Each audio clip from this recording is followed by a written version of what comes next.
DPC PKS Selatan Tenggara melaksanakan kampanye terbuka pertamanya di Aula Kecamatan Pontianak Selatan. Acara ini dihadiri oleh caleg, simpatisan, dan relawan. Jumlah peserta yang hadir lebih dari 200 orang. Acara diisi dengan penyampaian orasi dan perkenalan dari masing-masing caleg. Ada 9 caleg Dapil Kecamatan Pontianak Selatan, 4 caleg Provinsi Dapil Kota Pontianak, dan 2 caleg Pusat Dapil Kalimantan Barat.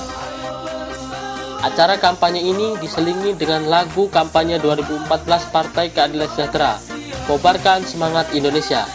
Dengan adanya kampanye ini, diharapkan dapat mengukur hasil dari kerja yang telah dilakukan selama ini.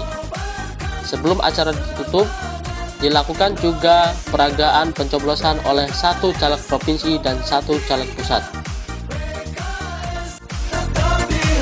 Dalam sedih dan gembira, kami tetapkan bekerja dengan penuh rasa cinta demi rakyat Indonesia.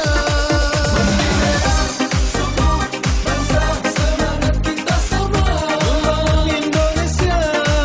Harmonikan kerja kita untuk bangsa Indonesia. Adil sejahtera, cita kita bersama. PKS TV Pontianak melaporkan. Kalau ingin makan ini, jangan lupa cuci tangan. Kalau ingin terus